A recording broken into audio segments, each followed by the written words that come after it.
Hola, ¿cómo bien? El lapso periodo en que se han producido estos feriados de fiestas de fin de año.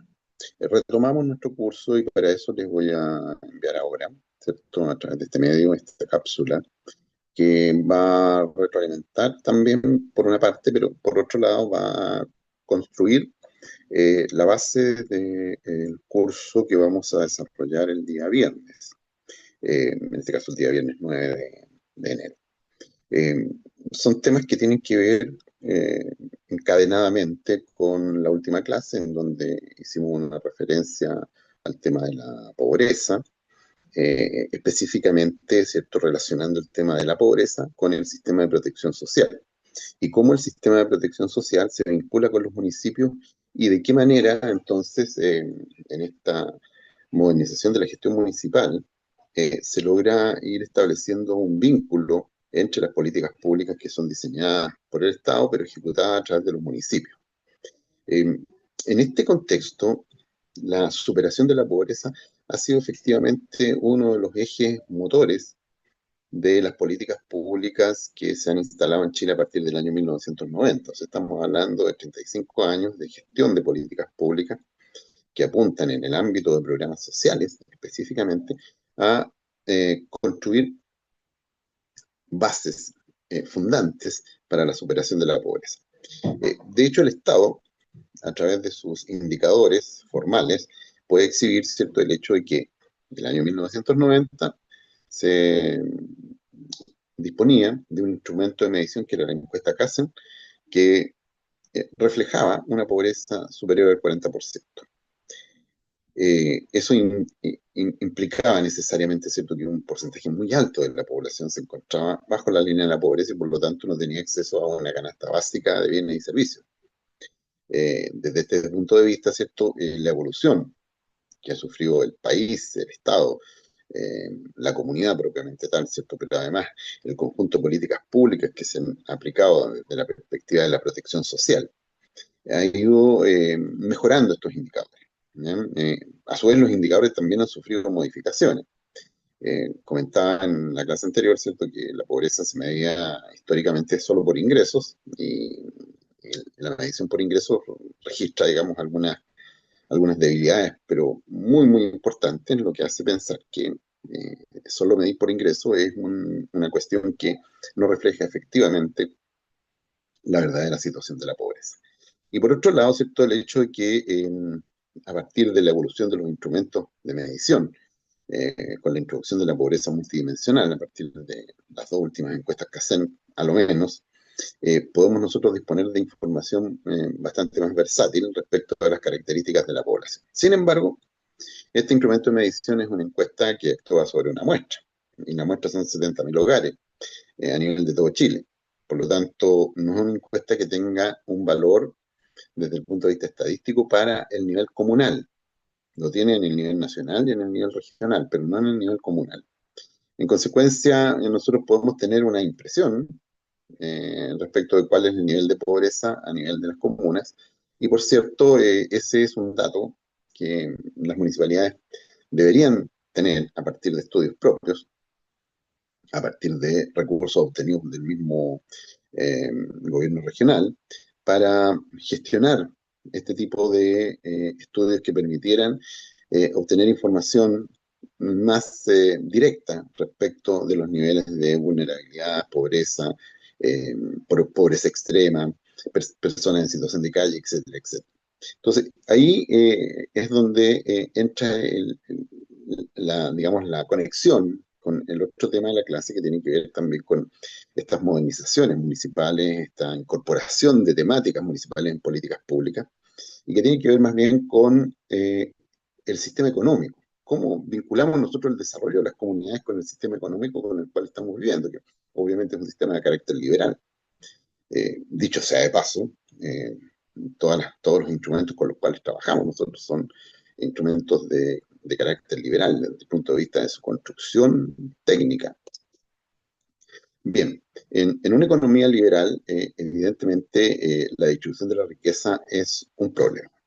Eso es un elemento yo creo que no resiste ningún tipo de duda, digamos, porque eh, evidentemente uno de los grandes inconvenientes a los que hemos accedido en general como país es el hecho de que la riqueza está concentrada en muy pocas manos, en un segmento muy pequeño de la población, que tiene un acceso a una cantidad enorme de riqueza y un volumen, ¿cierto?, menor de la población, perdón, mayor de la población que tiene evidentemente un acceso a muy poca parte de esa riqueza.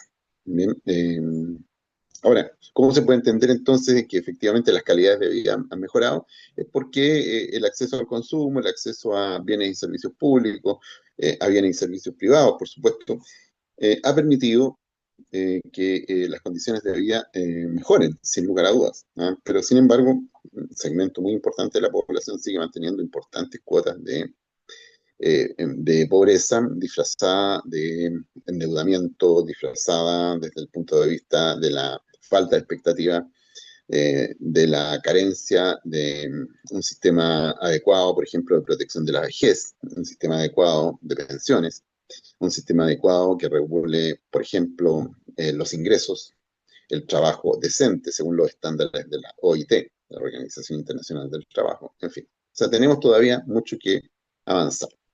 Y en este contexto, ¿cierto? Aparece en el desarrollo de las distintas metodologías y propuestas de política pública en los últimos 20 años un importante avance desde el punto de vista de lo que se llama el desarrollo económico local, que su sigla es DEL, DEL. ¿Ya? El desarrollo económico local es una cuestión que se ha instalado en el sentido de entender que bajo tal vez una premisa que deberá ser probada, ¿bien? Y por lo tanto esto debería adquirir la característica de una hipótesis de trabajo, ¿bien?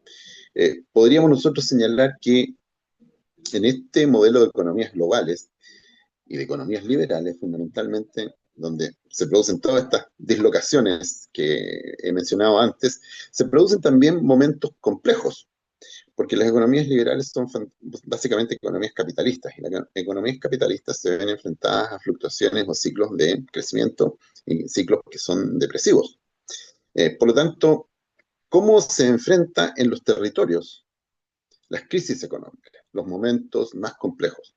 Y ahí aparece entonces el desarrollo económico local como un elemento que potencia la gestión económica de los territorios con el fin de no solamente enfrentar las crisis del modelo capitalista liberal, sino que fundamentalmente para entender el desarrollo de los territorios en función de comunidades que sean autosustentantes, por una parte, y por otro lado, ¿cierto?, comunidades que puedan desarrollar una actividad económica que finalmente permita el avance hacia una mejor calidad de vida. Bien, entonces en ese contexto es que aparecen distintos tipos de fórmulas que se han ido eh, considerando, ¿ya? En el transcurso, digamos, de los años. Y yo quiero mencionar particularmente algo de lo cual voy a tal vez hablar, digamos, algo en la clase, pero no lo voy a señalar en forma tan específica como ahora. Y es el hecho de que el año 2000, o sea, hace 25 años, ya 26, casi 26, ¿cierto? Se dicta una ley importante, ¿ya? Que es la ley 19.749. ¿Ya? La ley 19.749 se llama la ley de microempresa familiar. Miren, la idea de la construcción de esta ley tenía que ver con justamente el tema de la superación de la pobreza, porque se entendía que en los espacios comunitarios, en los espacios habitacionales, en los espacios de los barrios, especialmente más vulnerados, los barrios más pobres, las poblaciones, los campamentos, aparecía siempre la expresión de un emprendimiento. Tal vez lo más mínimo, ¿ya? Tiene que ver con lo que comenzó a llamarse las colas de ferias, ¿cierto? En donde estos coleros que no tenían permiso y comienzan a instalarse en determinados lugares, muchos de ellos sin un gran capital, Otros sí con capital, efectivamente, y aprovechando, digamos, el espacio que ahí se les dio, o se les daba, o se les da hoy día incluso, ¿ya? Lo aprovechan bien. Pero aquellos que no tienen capital, o que su capital es mínimo, venden cosas que tienen ellos, digamos, ropa, eh, elementos que recogen, elementos a los cuales tienen acceso, elementos que eventualmente les son cedidos o regalados, en fin.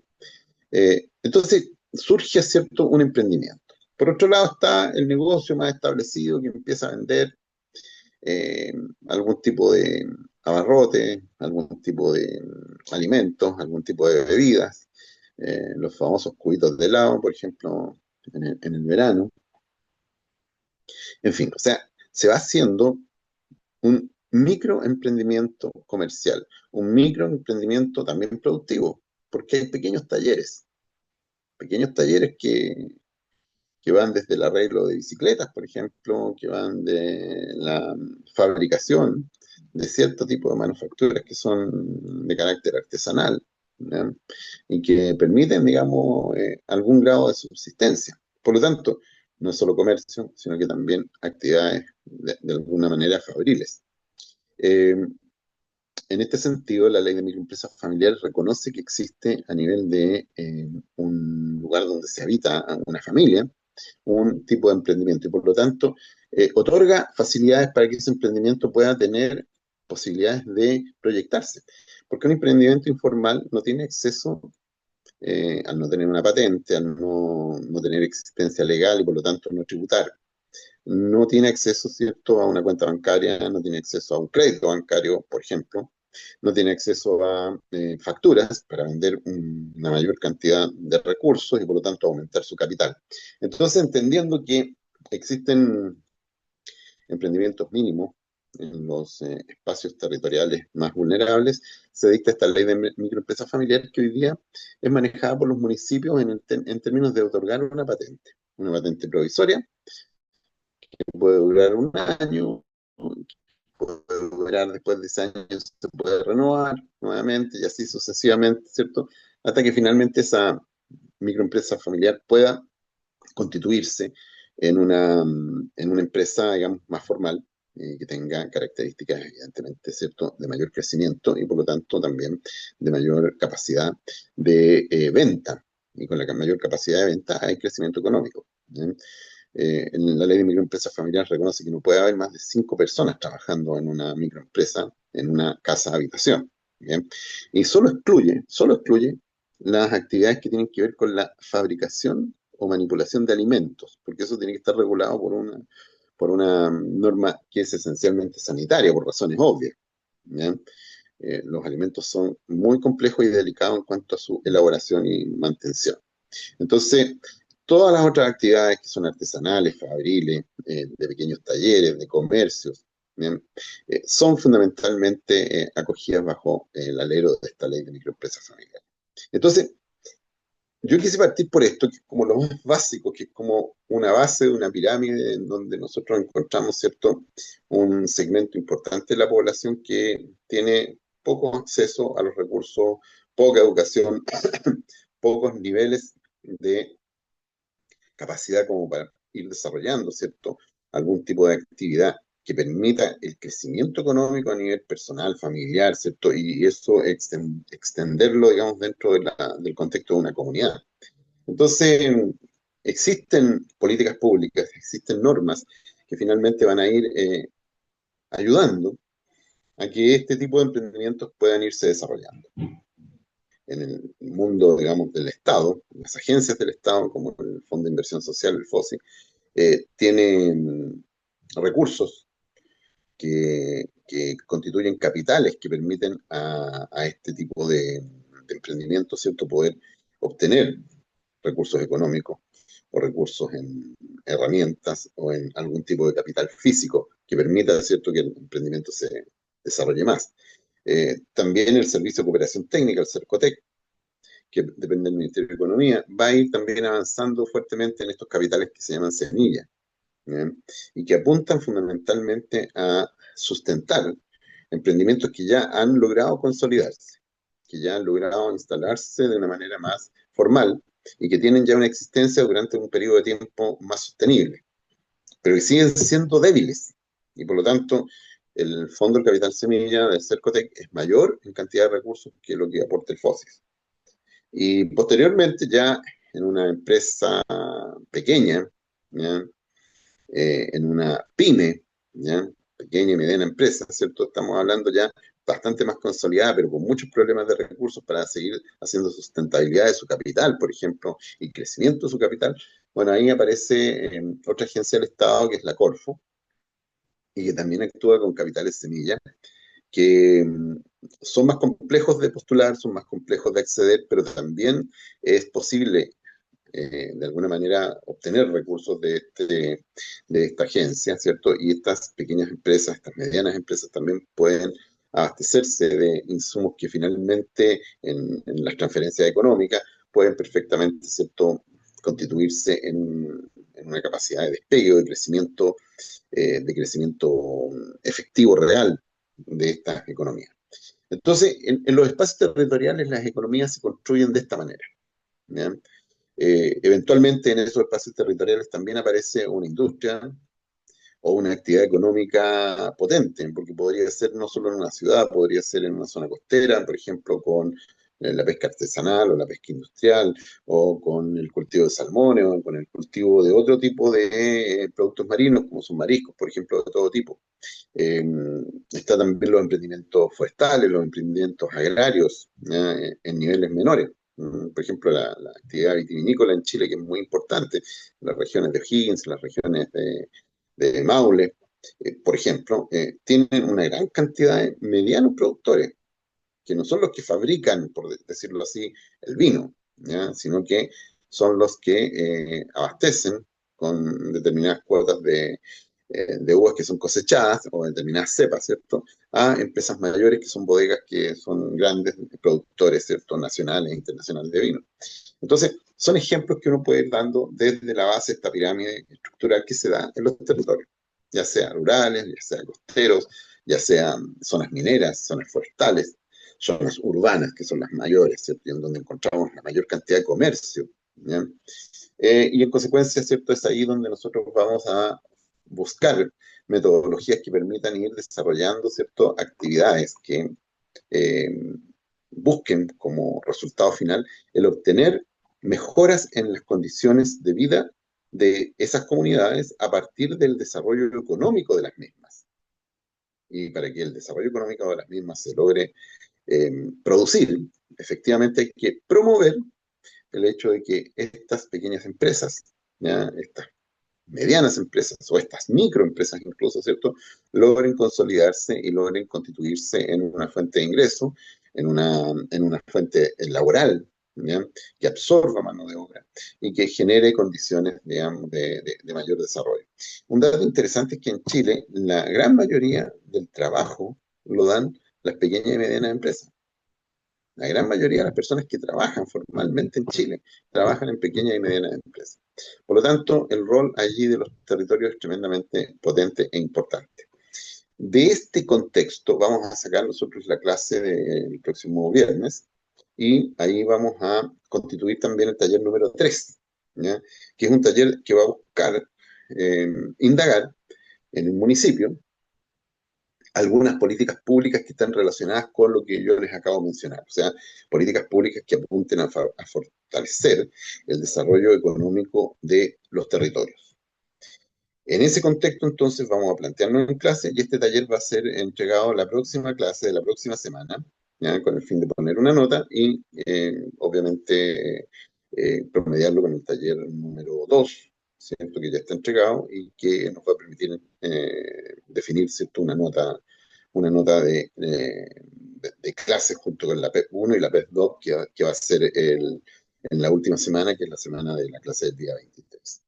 Nos vemos en clase y ahí daremos más indicaciones respecto de este tema para efecto de que podamos tener, ¿cierto?, una claridad mayor respecto del desarrollo económico local. Que estén muy bien.